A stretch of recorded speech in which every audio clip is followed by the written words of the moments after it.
دوستو، اللہ تعالیٰ نے انسان کو جسم اور روح ان دو چیزوں کے مرکب سے پیدا فرمایا ہے۔ جسم کے بننے کا نظام اور ہے اور روح کے بننے کا نظام اور ہے۔ جسم کسی اور جگہ بنتا ہے اور روح کہیں اور سے آتی ہے۔ جسم زمین اور زمین کی غذاؤں کے مختلف مراحل پیش در پیش سے وقد خلقکم اطوارا، وہ مختلف شکلیں بدلتا بدلتا بدلتا ایک روپ میں ڈھلتا ہے، اور روح ایک لطیف اللہ کا امر ہے جس کا علم انسان کو نہیں دیا گیا۔ یسألونک عن الروح قل الروح من امر ربی وما اوتیتم من العلم الا قلیلا، کہ روح ایک اللہ کا امر ہے جس کے بارے میں تمہارے پاس کوئی علم نہیں ہے، لہذا اس کی تفصیل تم سمجھ نہیں سکتے ہو۔ روح آسمان سے آتی ہے، جسم زمین میں بنتا ہے، پھر 4 مہینے بعد اللہ اس کو آپس میں جوڑ دیتا ہے، زندگی متحرک ہو جاتی ہے۔ روح ہی کے ساتھ زندگی کی بقا رہتی ہے۔ جب اللہ اسے واپس نکال لیتا ہے تو سارے ٹائٹل ہٹ کر صرف ایک نام سب کو مل جاتا ہے، اور وہ میت کا ہوتا ہے۔ وہ حضرت مولانا ہو، وہ کوئی ڈاکٹر ہو، بادشاہ ہو، صدر وزیر ہو، سارے اعزاز ٹائٹل ہٹا کر اس پر میت کا لفظ مہر لگ جاتی ہے۔ اس میں سے کیا نکلا ہے؟ ہر چیز تو موجود ہے، اب یہ بولتا کیوں نہیں، اٹھتا کیوں نہیں، چلتا کیوں نہیں؟ اس میں سے روح نکل گئی ہے۔ روح ہمارے جسم کی اصل ہے، اسے نکال دو تو جانوروں کو بھی پتہ ہے کہ اب یہ بے جان چیز ہے، چیونٹیاں کیڑے مکوڑے بھی اس کو کھانے لگ جائیں گے، جانور بھی کھانے لگ جائیں گے، زمین بھی اس کو گلانے لگ جائے گی، ہوائیں اس کو متغیر کرنے لگیں گی۔ روح انسان کے اندر ایک چلتا ہوا زندگی کا کارواں ہے۔ اسے جب اللہ واپس بلاتا ہے تو اللہ یتوفی الانفس حین موتہا واللتی لم تمت فی منامہا۔ موت کیا چیز ہے؟ اس کے 200 جواب ہیں سائنس کی کتابوں میں، 200 جواب بذات خود بتا رہے ہیں کہ یہ ایک جواب بھی ٹھیک نہیں ہے، اور قرآن ایک جواب دیتا ہے اور وہی حرف آخر ہے، قل یتوفاکم ملک الموت اللہ یتوفی الانفس حین موتہا۔ اللہ ہے جو تمہاری روحوں کو موت کے وقت کھینچ لیتا ہے، تمہارے جسم سے نکال لیتا ہے۔ تو میرے بھائیو، موت کے وقت انسان 2 کیفیت میں ہوتا ہے۔ کچھ لوگوں کی روح ایسے نکل رہی ہوتی ہے کہ ان کے رگ رگ میں وہ پھنس رہی ہوتی ہے۔ وَلَوْ تَرَى اِذْ يَتَوَفَّى الَّذِينَ كَفَرُوا الْمَلَائِكَةُ يَضْرِبُونَ وُجُوهَهُمْ وَأَدْبَارَهُمْ۔ کاش تم دیکھ سکتے وہ منظر جب اللہ کے فرشتے نافرمانوں کی روح کو نکال رہے ہوتے ہیں تو ان کے منہ پہ بھی مارتے ہیں، ان کی کمر پر بھی مارتے ہیں۔ اور اخرجوا انفسکم اليوم، نکالو آج اپنے روحوں اور جانوں، اب تم بچ نہیں سکتے ہو۔ وہ پیچھے ہٹنا چاہتے ہیں، رب ارجعون، مجھے واپس کر دے تھوڑی دیر کے لیے، لعلی اعمل صالحا، اب میں پورا ٹھیک مسلمان بن کے چلوں گا۔ تو اس کے جواب میں ہوتا ہے، اور حدیث پاک میں آتا ہے کہ ملک الموت اترتا ہے، اس کے ساتھ 4 فرشتے ہوتے ہیں، وہ 4 فرشتے آتے اس کی پٹائی شروع کر دیتے ہیں۔ ابھی پرسوں یہ حدیث میں نے پڑھی ابن ماجہ میں کہ ملک الموت کہتا ہے ایتھا النفس الخبیثہ کانت فی الجسد الخبیث، اے خبیث روح جو خبیث جسم میں تھی، اخرجی، باہر آؤ۔ وہ واپس تو ہو نہیں سکتا، اپنے آپ کو روک تو سکتا نہیں، تو وہ حیران پریشان خوف زدہ، تو اس کے جواب میں اس کو ملک الموت کہتا ابشری بحمیم وغساق وآخر من شکلہ ازواج، تیار ہو جا خوفناک عذاب کے لیے اور کھولتے پانیوں کے لیے، کانٹے دار جھاڑیوں کے لیے، اور بے شمار عذاب کی شکلوں کے لیے۔ تو اس کی روح کو جب کھینچتے ہیں تو رگ رگ سے وہ کٹ کے نکلتی ہے، تو سارا وجود زیر و زبر ہوتا ہے، سکرات کا درد ساری دنیا کے دردوں پر حاوی ہے، جب اس کی روح نکلتی ہے اور اس کو لے کر آسمان پر چلتے ہیں تو دروازے پر پہنچتے ہیں تو اندر سے فرشتے پوچھتے ہیں کون ہے؟ کہتے ہیں فلاں فلاں کا بیٹا ہے۔ کا نفس خبیثہ فی الجسد الخبیث، یہ تو وہی بدماش ہے جو بدماش جسم میں تھا، یہ وہ بدبخت روح ہے جو بدبخت جسم میں تھی، اس کے لیے آسمان کے دروازے نہیں کھل سکتے، اسے واپس کر دیا جائے۔ تو آسمان کے دروازے لا تفتح لهم ابواب السماء ولا يدخلون الجنة حتى يلج الجمل في سم الخياط، کہ ان کے لیے آسمان کے دروازے نہیں کھلیں گے اور ان کے لیے جنت کے دروازے نہیں کھلیں گے، پھر یہ وہاں سے نیچے گرائے جاتے ہیں جو اللہ کا قید خانہ ہے سجین۔ وما ادراک ما سجین کتاب مرقوم، وہ تمہیں خبر نہیں کہ وہ کیا خوفناک قید خانہ ہے جو اللہ تعالیٰ نے بنایا ہے، اسے وہاں دھکیل دیا جاتا ہے۔ پھر قیامت تک اس کے لیے انتظار کی گھڑیاں ہیں اور عذاب کی شدت ہے۔ اور جب کوئی نیک آدمی اللہ تعالیٰ کے دربار میں جانے کا اس کا وقت آتا ہے تو اللہ تبارک و تعالیٰ فرماتے ہیں ان الذین قالوا ربنا اللہ ثم استقاموا تتنزل علیہم الملائکۃ الا تخافوا ولا تحزنوا وابشروا بالجنة التي كنتم توعدون نحن اولیاؤکم فی الحیاة الدنیا وفی الآخرہ ولکم فیہا ما تشتہی انفسکم ولکم فیہا ما تدعون نزل من غفور الرحیم۔ جب کوئی نیک مرد عورت کے جانے کا وقت آتا ہے تو اس کے لیے بھی فرشتے آتے ہیں اور آ کر اس کو خوشخبری دیتے ہیں اور آ کر اس کو تسلی دیتے ہیں کہ آپ غم نہ کریں، پیچھے والے بھی آپ کو مل جائیں گے، آپ خوف نہ کریں، آگے ساری منزلیں آپ کے لیے آسان ہیں، آپ کے لیے جنت بھی تیار ہے، رب بھی مہربان ہے۔ اور حدیث پاک میں آتا ہے کہ ملک الموت اور 4 فرشتے آتے ہیں، وہ 4 فرشتے اس کو سہلاتے ہیں، دباتے ہیں کہ موت کا درد اسے محسوس نہ ہو، اور ملک الموت فرماتے ہیں ایتھا النفس الحمیدہ کانت فی الجسد الحمید اخرجی، اے نیک روح جو نیک جسم میں تھی باہر آؤ، کیا کرو؟ وَأَبْشِرِي بِرَوْحٍ وَرَيْحَانٍ وَرَبٍّ رَاضٍ عَنْكِ غَيْرِ غَضْبَانٍ، آپ کو بشارت ہو آپ کے لیے جنت تیار ہو چکی ہے اور وہاں کی ساری نعمتیں آپ کے لیے میسر ہو چکی ہیں اور اللہ آپ پہ راضی ہو چکا ہے اور اللہ آپ پہ خوش ہو چکا ہے۔ اس پر اس کی روح کو نکالا جاتا ہے، پھر سارے فرشتے اس کو استقبال کے ساتھ جب آسمان پر لے جاتے ہیں تو اندر سے پوچھتے ہیں کون ہے؟ کہ فلاں فلاں کا بیٹا، فلاں فلاں کی بیٹی۔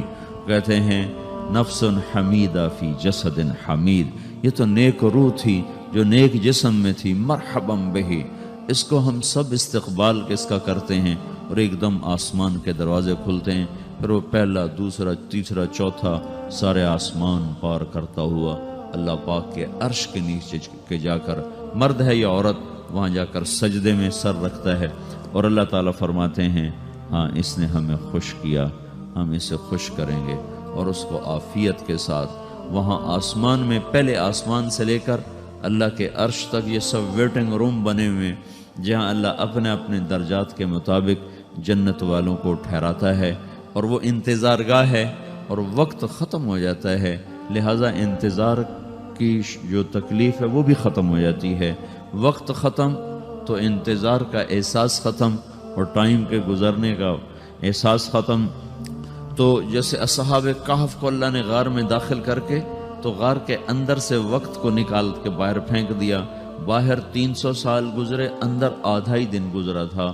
وہ جب اٹھے ہیں تو وہ 25 برس کا نوجوان 325 سال کا ہو کے نہیں اٹھا، وہ 25 سال کی عمر میں اٹھا ہے، نہ ناخن بڑا ہے، نہ مونچھیں بڑی ہیں، نہ ان کی داڑیاں لمبی ہوئی ہیں، چونکہ تو زندہ تھے، مر نہیں گئے تھے، تو زندہ کے تو بال بھی بڑھتے ہیں، ناخن بھی بڑھتے ہیں، لیکن وہ اس طرح اٹھے کہ 300 برس گزر گئے اور 25 برس کا نوجوان 25 سال کی عمر میں اٹھا ہے، 20 برس کا 20 برس کی عمر میں اٹھا ہے، اور وہ کہنے لگے کم لبثنا، بھئی کتنا ٹھہرے ہیں؟ کہ یومن او بعد یومن، لگتا ہے کوئی دن آدھا دن ٹھہرے ہیں۔ وہ صحیح کہہ رہے تھے، باہر اللہ تعالیٰ نے وقت کی گھڑی کو چلائے رکھا اور اندر غار میں اس کو سوئچ آف کر دیا، نکال دیا کہ یہاں وقت کو داخل نہیں ہونے دیا، تو وقت کے گزرنے سے جو بھی اثرات مرتب ہوتے ہیں وہ ان پر مرتب نہیں ہوئے، تو وہ آدھا ہی دن کے بعد اٹھے ہیں، باہر 300 سال، اندر آدھا دن. یہی کچھ اللہ تبارک و تعالیٰ برزخ میں کر دیتا ہے، وقت کو ختم کر دیتا ہے، گزرنے کا احساس نہیں ہوتا ہے. تو اس طرح میرے عزیزو، یہ دو موتیں ہر انسان دیکھتا ہے. یا وہ جنت کے فرشتوں کا استقبال دیکھتا ہے، یا جہنم کے فرشتوں کی مار اور پٹائی کو سہتا ہے.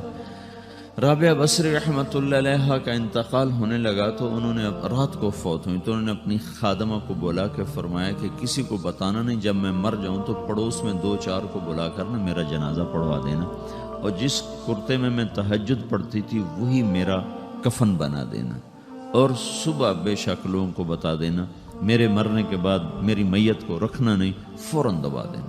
جب ان کا انتقال ہوا تو انہوں نے پڑوس کے 2-4-10-20 آدمی بلائے اور ان کو تدفین تجہیز سب کچھ ہو گئی. صبح شور مچا کہ وہ رابعہ بصری کا انتقال ہو گیا. تو اگلے دن وہ خواب میں اس خادمہ کو ملی اور کہا بیٹی تیری بڑی مہربانی، تو نے میری وصیت کے مطابق عمل کیا. اس نے دیکھا کہ انہوں نے ایک خوبصورت سبز لباس پہنا ہوا ہے. تو وہ فرمانے لگی، انہوں نے سوال کیا کہ آپ کے ساتھ قبر میں کیا ہوا؟ تو وہ کہنے لگی کہ میرے پاس منکر نکیر آئے تھے اور مجھ سے کہنے لگے من رب کی، تیرا رب کون ہے؟ تو میں نے کہا سبحان اللہ، 40 برس جس کو میں نہ بھلا سکی اس کو 4 ہاتھ زمین میں آ کے میں بھول جاؤں گی. ان کا 42 برس کی عمر میں انتقال ہوا تھا. تو وہ کہنے لگے سبحان اللہ، جس کو میں 40 برس نہ بھولا سکی میں اسے 4 ہاتھ زمین کے اندر آ کے بھول جاؤں گی. تو منکر نکیر کہنے لگے اس کا کیا حساب لینا؟ پھر انہوں نے پوچھا کہ وہ آپ کا وہ کرتا کہاں گیا تہجد والا جس میں آپ کو کفن دیا تھا؟ کہ وہ اللہ نے مجھ سے لے لیا ہے اور میرے اعمال کے خزانے میں رکھ دیا ہے. قیامت کا دن میرا وہ کرتا بھی میرے ترازو میں تولا جائے گا اور مجھے یہ لباس پہنایا ہے جو جنت کا لباس ہے. یہ بھی ایک موت ہے. اس طرح بھی لوگ مرتے ہیں. اور دوسری بھی ایک موت ہے، ہمارے علاقے کی بتا رہا ہوں، اپنے علاقے کی. ایک ذمہ دار مر گیا، اس کی قبر کھودی، ساری بچھوؤں سے بھری ہو، ایسے جیسے چیونٹیاں پھر رہی ہوتی. تو انہیں وہ بند کر کے دوسری کھودی، ساری بچھوؤں سے بھری ہو. پھر وہ بند کر کے تیسری کھودی، ساری بچھوؤں سے بھری ہوئی. قبرستان میں اتنے بچھو کہاں سے آ گئے؟ یہ زمین کے بچھو نہیں ہیں، یہ آخرت کی بلائیں ہیں جس کے ساتھ اب اسے قیامت تک رہنا ہے اور گزارا کرنا ہے. تو یہ 2 طرح کی موتیں روزانہ لوگ مرتے ہیں، روزانہ لوگ مرتے ہیں. جب نماز کا وقت ہوتا ہے ملک الموت ساری دنیا کا چکر لگاتا ہے اور دیکھتا ہے کون پڑھ رہا ہے کون نہیں پڑھ رہا، کون پڑھ رہا ہے کون نہیں پڑھ رہا. جو نماز کی پابندی کرتا ہے اس کی موت آسانی سے ہوتی، جو نماز میں غفلت کرتا ہے اس کے ساتھ موت کے وقت شدت اور سختی اختیار کی جاتی. تو بھائیو، یہ ایک جسم ہے، ایک روح ہے. روح باقی رہنے والی چیز ہے، جسم مٹ جاتا ہے، پھر اللہ سے قیامت کے دن نیا جسم عطا فرمائے گا، ایک نیا جسم دیا جائے گا. روح وہی ہے جو اللہ کے خزانوں میں جمع ہو جاتی ہے. نافرمان کی سیاہ کالی روح ہوتی ہے، فرما بردار کی روشن چمکدار روح ہوتی ہے. تو اللہ نے کچھ تقاضے جسم کے رکھے ہیں اور کچھ روح کے رکھے ہیں. جسم کے تقاضے پورے نہ کرو تو یہ پریشان ہو جاتا ہے، روح کے تقاضے پورے نہ کرو تو یہ پریشان ہو جاتی. روح کی پریشانی جسم سے زیادہ ہے چونکہ روح کی طاقت جسم سے زیادہ ہے. جسم مٹی سے بنا ہے، اس کی غذا بھی مٹی سے نکلتی ہے. روح آسمان سے ہے، اس کی غذا بھی آسمان سے ہے. روح کا تعلق جب تک اللہ سے نہیں جڑتا اس سے بھوک اور پیاس لگتی رہتی ہے. جسم کو جب تک روٹی اور پانی نہ ملے یہ تڑپتا اور پریشان رہتا ہے. جیسے اللہ تعالیٰ نے ہمارے جسم میں روٹی اور پانی کی طلب کو بے ساختہ رکھ دیا ہے. میں بیان کے دوران بھی پانی پی رہا ہوں، آپ دیکھ رہے ہیں کہ میرا حلق سوکھ جاتا ہے، مجھے طلب محسوس ہوتی ہے، پانی. حلق سوکھتا ہے، پانی کی طرف بھاگتے ہیں. بھوک لگتی ہم روٹی کی طرف بھاگتے ہیں. یہ ایک ایسا اندر میں آٹومیٹک سسٹم ہے کہ ہم اس کو آف نہیں کر سکتے. یہ سوتے سوتے بھی بھوک کی وجہ سے آنکھ کھل جاتی، سوتے سوتے پیاس کی وجہ سے آنکھ کھل جاتی ہے. یہ ایسا خود اللہ تعالیٰ نے ساختہ نظام بنایا ہے کہ آپ اپنے جسم میں روٹی اور پانی کی طلب کو نہیں نکال سکتے. میرے عزیزو، ٹھیک اسی طرح اللہ نے انسانی روح میں اپنی طلب رکھ دی ہے. اور اپنے رسول کی طلب رکھ دی ہے۔ یہ دو طلب ایسی ہیں کہ یہ آپ کے جسم روح سے نکل نہیں سکتی۔ جیسے بھوکا روٹی نہ کھا لے، پیاسا پانی نہ پی لے، اسے چین نہیں آ سکتا، وہ روح جو اللہ اور اس کے رسول سے نہ آشنا ہے، جب تک وہ وہاں تک پہنچ نہیں جاتی اسے چین نہیں آ سکتا، اس کا اندر پریشان رہے گا۔ 1997 میں جب جنید جمشید سے میری پہلی ملاقات ہوئی تو اس نے مجھ سے یہ سوال کیا کہ مولوی صاحب، ایک پاکستانی نوجوان جس گلیمر کو خوابوں میں دیکھتا ہے، وہ گلیمر تو مجھے زندگی میں ویسے ہی حاصل ہے، میرے چاروں طرف زندگی کا رقص ہے، اور میری زندگی کی ہر خواہش، ہر تمنا پوری ہے، اس کے باوجود میرے اندر اندھیرا ہے، میرے اندر خلا ہے، مجھے لگتا ہے میں وہ کشتی ہوں جس کا کوئی ساحل نہیں، جس کی کوئی سمت نہیں۔ www.dasquran.com تو ایسا نہیں ہونا چاہیے۔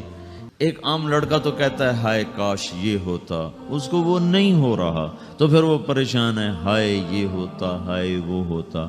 تو میں تو ہائے نہیں کرتا ہوں، میری تو ہر لذت اور خواہش میرے سامنے تشتری میں سجا کے پیش کی جا رہی، میں کیوں ایسا کر رہا ہوں؟ میں ہائے ہائے کیوں کر رہا ہوں؟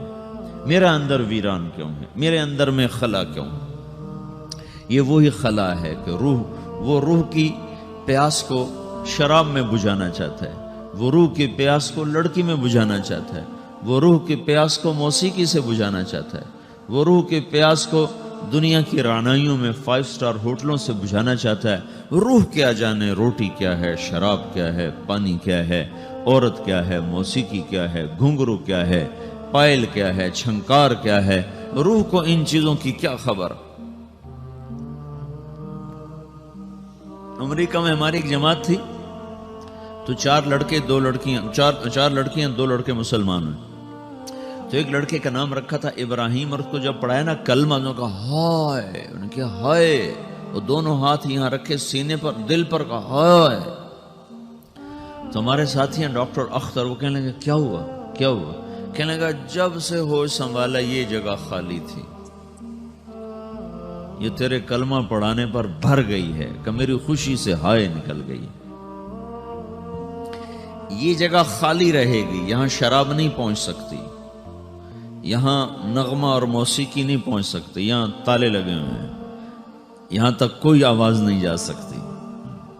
دل کے تاروں پر ایک ہی نغمہ چڑھ سکتا ہے، اور وہ اللہ کی یاد کا ہے، اور اللہ کی محبت کا ہے، اور اللہ کے رسول کی محبت کا ہے۔ باقی کوئی مضراب ایسا نہیں جو ان تاروں کو چھیڑ سکے، باقی کوئی چیز، آواز ایسی نہیں جو دل کی دنیا پر جا کر دستک دے سکے۔ یہاں بند دروازے ہیں، یہاں صرف اللہ پہنچے گا، اللہ کے رسول کا تعلق پہنچے گا، باقی کوئی چیز یہاں نہیں جا سکتی۔ آج کے بیان میں مولانا طارق جمیل نے بیان دیا ہے کہ ہم اس دنیا میں کیوں آئے، ہمیں کس نے پیدا کیا، اور ہمیں کیوں موت آئے گی۔ یہ وہ سوال ہیں جو ہر انسان کے دماغ میں ہیں۔ ہمارے ہر سوال کا جواب اللہ ہے، جس کی مرضی کے خلاف ایک پتا بھی ہل نہیں سکتا۔ کیا تم موت چاہتے ہو؟ نہیں، لیکن موت آئے گی۔ نہ تم اپنی مرضی سے پیدا ہوئے ہو، نہ تم مرو گے۔ یہ سب اس کے ہاتھ میں ہے جس نے یہ کائنات بنائی، یعنی اللہ۔